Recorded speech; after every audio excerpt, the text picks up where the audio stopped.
situation like this, you try to make light of it. Nobody was harmed in the making of this audio. No. Put a little ice pack down there, but she good otherwise. Nope. You know, you play a hard game, you ice. 30 years I've done nothing but collect information, knowledge, and your secrets. So if you and a man was in a corner doing something you wasn't supposed to do. Katt Williams has just stirred the pot with some explosive comments on the recent viral Shannon Sharpe illicit tape. You heard that right. Sharpe, the NFL legend and talk show host, is now at the center of a scandal that's shaking up social media. And who better to weigh in than the ever outspoken Katt Williams? How dare you? Let me look on the advertisements and see, do I see your name or face, sir, whoever you may be. In his latest rant, Williams, known for his candid critiques of Hollywood, suggests that this whole debacle might be more than just a salacious leak. According to him, Hollywood has a dirty little secret. It's all about humiliation rituals. Yep. In the ritual of Baphomet, the transgender, to show allegiance to him, you had to kiss his ring. You heard that right.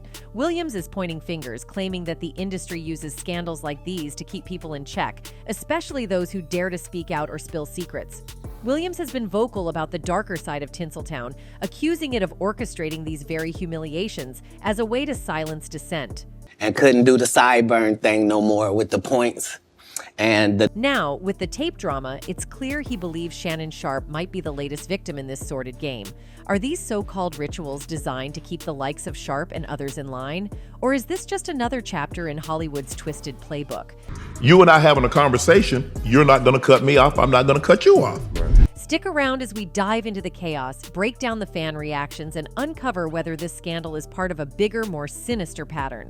All right, buckle up because this story's a wild ride. So here's the scoop. Shannon's been trying to get Katt on his podcast for a solid year, but it wasn't until he had a random run-in with Katt's new manager that things finally clicked. A week later, Katt was dropping all the juicy industry gossip on Club Shay Shay. But here's where it gets messy. Why did Katt show up? Why is Shannon getting so much heat? Did Katt come on purpose? And why is he suddenly backing Shannon now? This is gonna be a wild trip, so hang on tight for all the answers. Don't do sit downs, you see what I'm saying? Kim, I've been trying to line Katt up for a year. I tried to line him up for a year. People don't know this, but Katt doesn't like to fly. I'm getting off the elevator. Shannon didn't expect that episode to blow up like it did. His most popular one before was with Steve Harvey, sitting pretty at about 8 million views. But after Katt Williams came on, his producer gave him a heads up that things were about to explode. Shannon figured maybe it'd get around 10 million views, if it did better than the Harvey episode. Boy, was he off. Right now, Katt's episode is rocking nearly 72 million views on YouTube. That was a game changer for the podcast. Suddenly, Shannon's phone was ringing off the hook with potential sponsors, and everyone wanted to be on Club Shay. It turned into the place to be if you had a story to tell. People heard about it, but when Katt came on and did what he did, now you had no choice. You know what's crazy? Katt Williams predicted that this was exactly what would happen after his episode aired. Man, I ain't gonna be able to get nobody back. I ain't gonna be able to get no more comedians. They all coming. No, they ain't. Are you kidding? Nah. Hey, I promise you. I done got all the rest of them. I done got. But it gets even darker. While Shannon was basking in the glow of Club Shay Shay's success, he started noticing some shady vibes. It turns out, not everyone in the industry was thrilled about his newfound fame. Some folks tried to sabotage the podcast, and a few celebrities, feeling threatened by Shannon's success, began labeling him and Club Shay as messy troublemakers. They accused him of stirring up drama in the comedy world because of the Katt Williams interview. And honestly, it's no wonder people were riled up. Katt didn't hold back during his interview. He called out nearly every big-name comedian and revealed a ton of industry secrets. For instance, he slammed Cedric The Entertainer, accusing him of being a sellout and a joke thief since 1998. He even claimed Cedric wasn't writing his own material but was either stealing jokes or relying on others to write for him. He characterized Cedric, Harvey, and Smiley as a gang, stating, "For 30 years, they're a group. These aren't three random guys. All of these dudes are co-entwined, and they share secrets. And this is the age of truth." Now, everyone knows the industry is chaotic, but these people are going to extremes with Shannon. Word on the street is that Shannon's life could be in danger because the haters are in full swing. But why are they going to such lengths to cancel his show? Are they too afraid to get exposed? Did they really do something shady? And what does Shannon have to say about all the celebrities ganging up against him? Get ready, because you're about to find out. In a recent interview, Shannon talked about all the crazy stuff he's been dealing with since Katt Williams' interview went viral earlier this year. He had a conversation with Cam Newton and shared why celebrities are comfortable enough to spill all their secrets on his podcast. Shannon explained that before every interview, he makes it clear to his celebrity guests that they don't have to talk about certain topics if they don't want to, which makes them comfortable enough to tell their own story. I said, is there anything that you don't want to talk about? I always ask the guests that. Sometimes they say, well, I would appreciate if we not talk about this. Right. Cool, no problem. He mentioned that he believes it is possible to share one's story without including anything negative. However, he also thinks that anyone who has been in a business for an extended period, such as 10, 15, 20, or 30 years, likely has more than one intriguing story. While he understands if someone chooses to avoid such tales, he does not feel it is his place to prevent them from sharing if they choose to do so. I believe. So if they say they want to stay away from it, but if they want to tell something, who am I to say, no, don't do, you can't tell that. Right. People, Cam. In his recent interview, Shannon addressed the criticism from those who claim he is not a real journalist. He clarified that he has never considered himself a journalist. For those who may not be familiar with him, Shannon is a highly successful retired NFL player who was inducted into the Pro Football Hall of Fame in 2011. Following his football career, he worked as a sports commentator for several years. In 2020, during the pandemic, he started his podcast, Club Shay.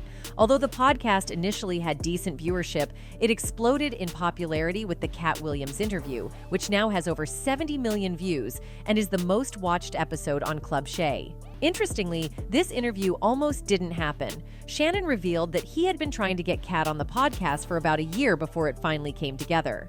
He fortuitously met Katt's new manager, who connected him with Katt. Just a week later, Katt appeared on Club Shay, sharing many industry secrets. Katt Williams was aware that his revelations would have a significant impact on the industry, which he made very clear during the interview. They all coming. No, they ain't. Are you kidding? Nah. Hey, I promise you. I done got all the rest of them. I done got the ones. I promise you, everybody trying to double back.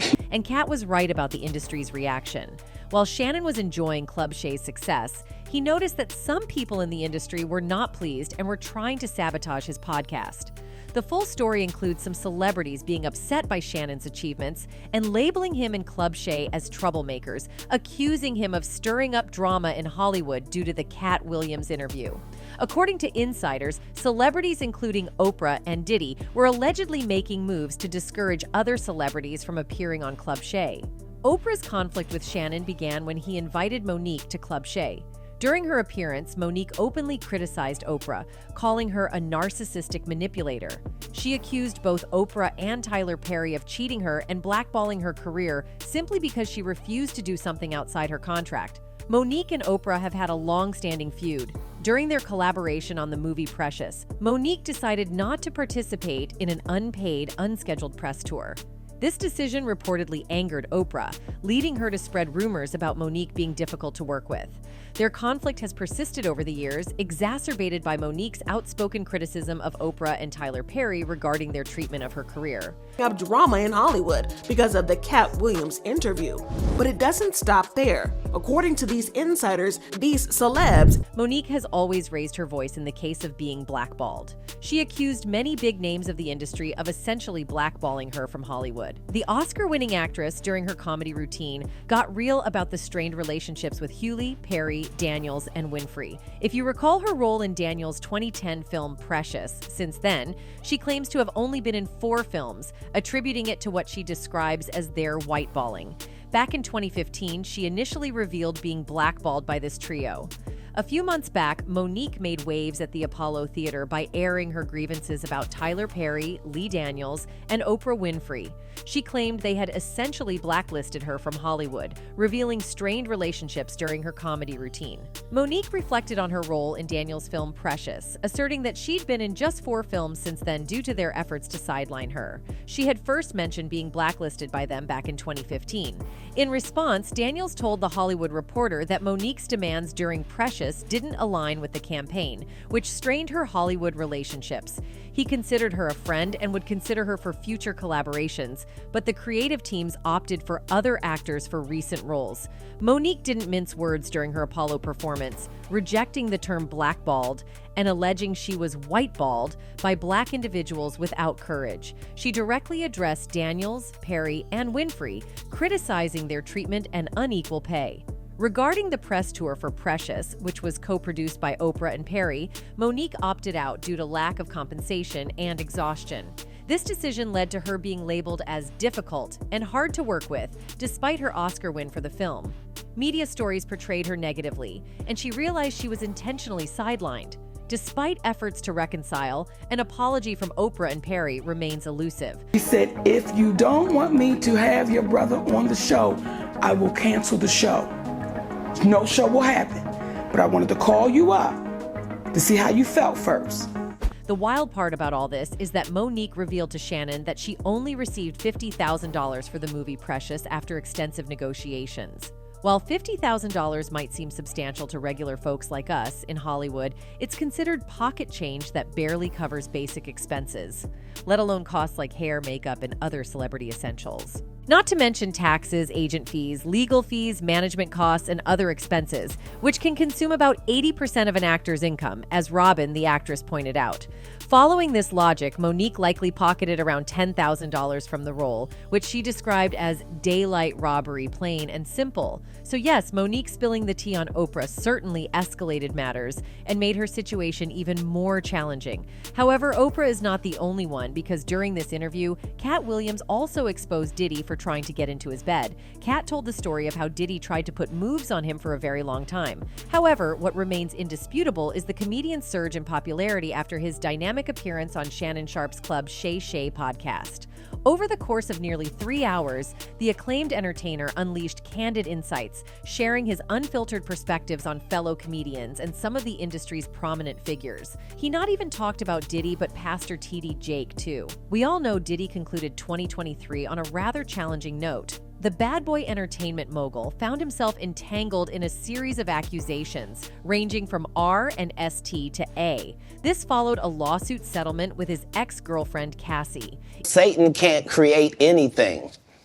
That includes blessings for his people. That's why, you know what the #1 job of somebody that sold this? Even preacher T.D. Jakes faced a downturn.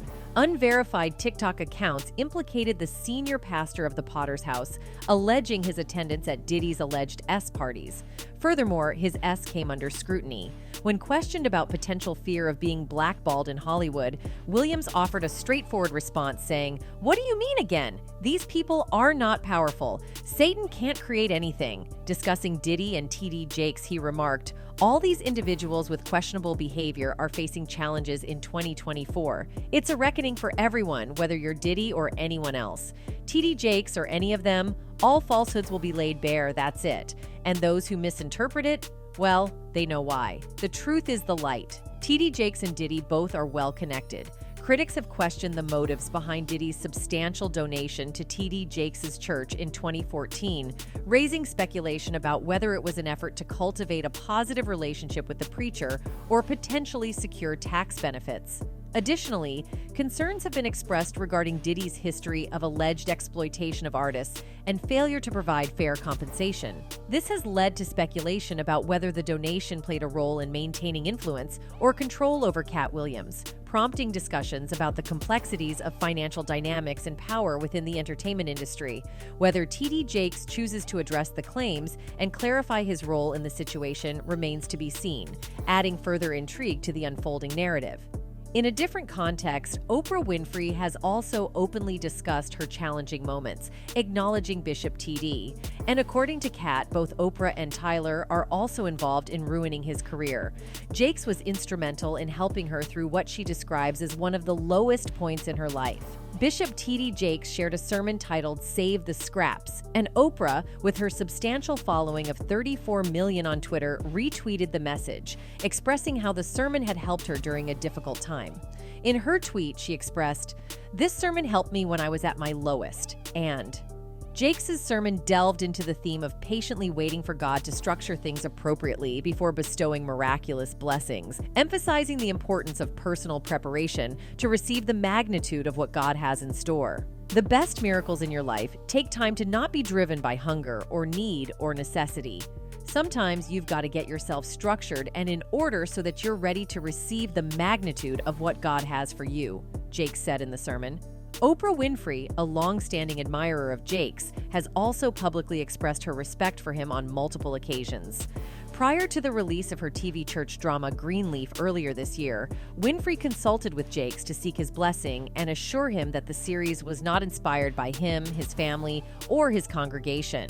During a May Q and a session with the media, Winfrey shared insights from her conversation with Jakes, stating, "I spoke to TD Jakes and said, I just want you to know I'm doing a show about a megachurch, and the only resemblance to you is that our main character is called Bishop and you're a bishop." He said, "I'm happy to hear that because I've heard some things about it." Winfrey emphasized her profound respect for the church and assured Jakes that she would not do anything to disrespect it. In Oprah Winfrey's series Greenleaf, penned by Craig Wright, the script revolves around the dysfunction within the church and the family of Bishop James Greenleaf. Despite the focus on the flaws within the church and its members, Oprah stressed her deep connection to the Black church, stating, "I am who I am, sitting here today because of the Black church." During discussions with Bishop T.D. Jakes before the show's release, Oprah clarified that the series was not based on Jakes or his congregation. Instead, it aimed to explore the complexities and imperfections within the church. She conveyed this to Jakes, saying, "It has nothing to do with you." And he said, "All right, can you send me a ticket?" And if Oprah is so supportive to Jakes, people are suggesting that she and Diddy might have some connection. Given all this, it's honestly not that surprising that Diddy, Oprah, and Tyler would want to shut the podcast down. It's made them look really bad, even worse. Williams accused Cedric The Entertainer of stealing a joke from his comedy set in the late 90s, a joke he also performed on the BET program Comic View. In describing the situation, Williams stated, "This is not just a random joke. This is my very best joke. And it's my last joke. And it's my closing joke. In 1998, I'm doing this joke. It's on Comic View." Cedric comes to the Comedy Store. He watches me in the audience. He comes backstage. He tells me what a great job I did and how much he loves the joke. 2 years later, he's doing that as his last joke on the original Kings of Comedy, and he's doing it verbatim. Initially, Williams had given Cedric a pass for using the joke, but his stance changed when Cedric denied taking from Williams' material. Williams remarked, "He thought that I was just a no-name comedian and that he could take this joke and nobody would know." Cedric the Entertainer responded to Williams in the comments section of an Instagram post featuring a clip from the Club Shay Shay podcast, dismissing Williams' allegation as revisionist history. "Regardless of whatever Katt's opinion, my career can't be reduced to one joke Katt Williams claims is his," Cedric wrote Wednesday. "I've been in over 40 movies. My specials and brand speak volumes for I Am, the people I have put on, including Cat in the Hat, at the Gibson Amphitheater."